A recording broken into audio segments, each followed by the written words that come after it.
Hello everyone, and welcome to this edition of the Darktable from A to Z series.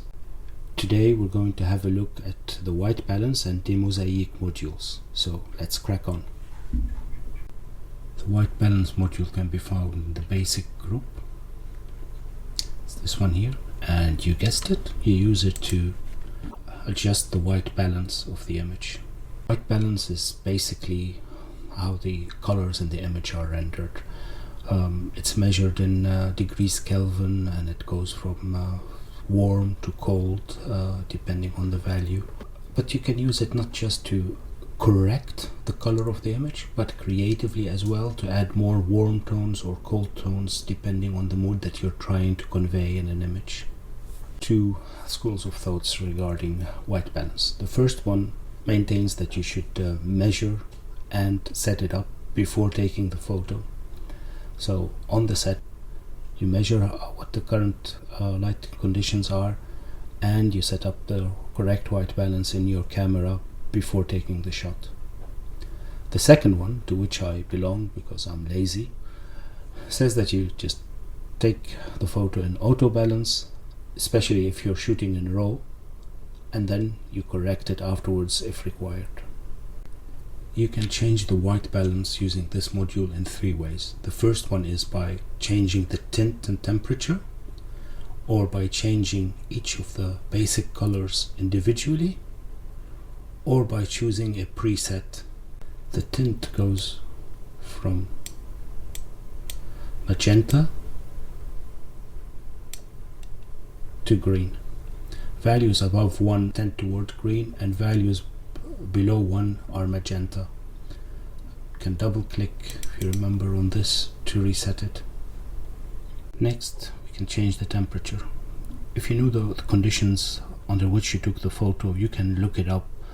For instance, shade is 7000, fluorescent light is 4000, flash is about 6000 usually. You can look it up and change it accordingly, but you can as well eye it and change it manually just to get it to where you like it, or at least to where it conveys the mood that you wanted it to. The red, green and blue sliders are self-explanatory. If you push them to the right, you introduce more of the color of the slide. If you push them to the left, you introduce less of that color.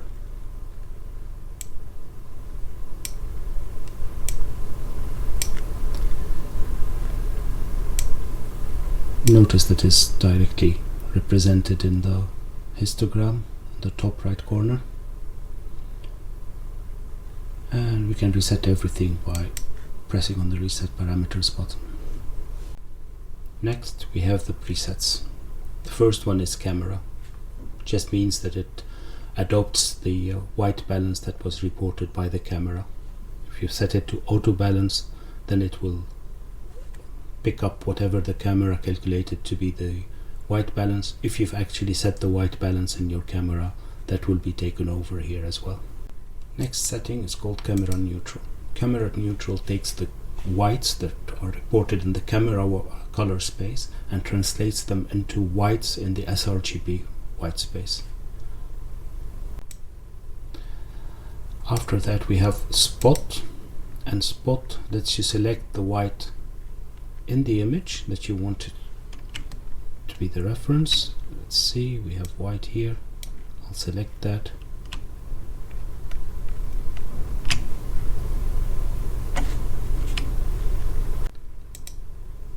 Next, we have the user modified, is when you play around with the sliders yourself. And then you have a set of recognizable presets: daylight, shade, cloudy, tungsten, white fluorescent, and flash. And fine-tune using this slider takes you from yellow to blue. Okay, let's reset that and talk a bit about the Demosaic module. The image sensor in your camera records only lightness, not color. But to get some color information, there is a color filter on each pixel.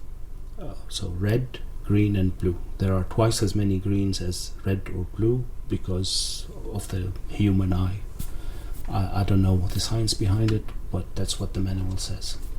Those colors are arranged on the sensor, or those color filters are arranged on the sensor in a mosaic called the Bayer pattern. Darktable, or any post-processing software, will take the one color from that pixel reported and try to extrapolate the other colors from the neighboring cells. The interpolation of these colors produces artifacts in the image. So you use a demosaicing algorithm to get rid of those artifacts.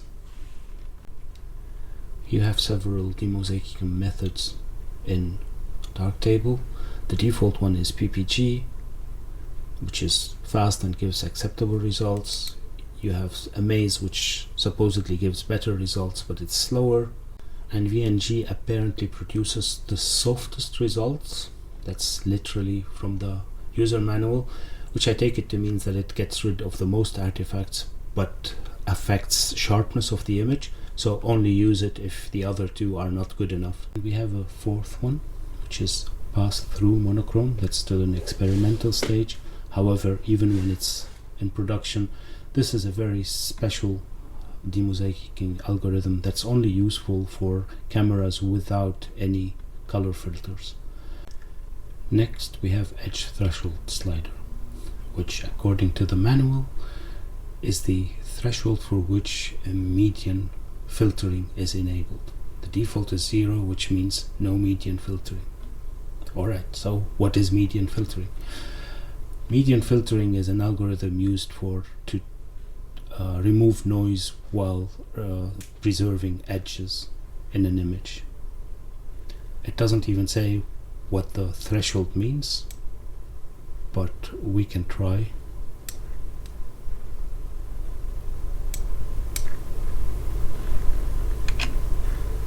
I don't see much changing on this image in particular.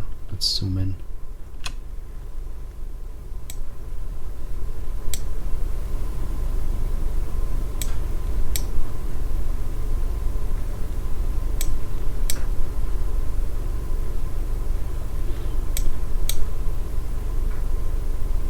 Yeah, if you notice here, there's some improvement, I think.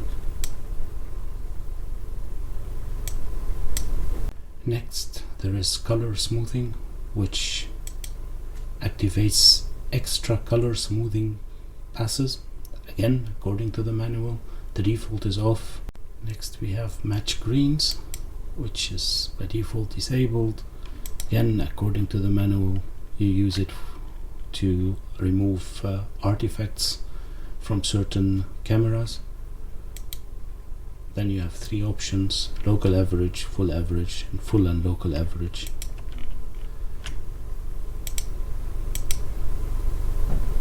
My guess is that this one actually has a visible effect.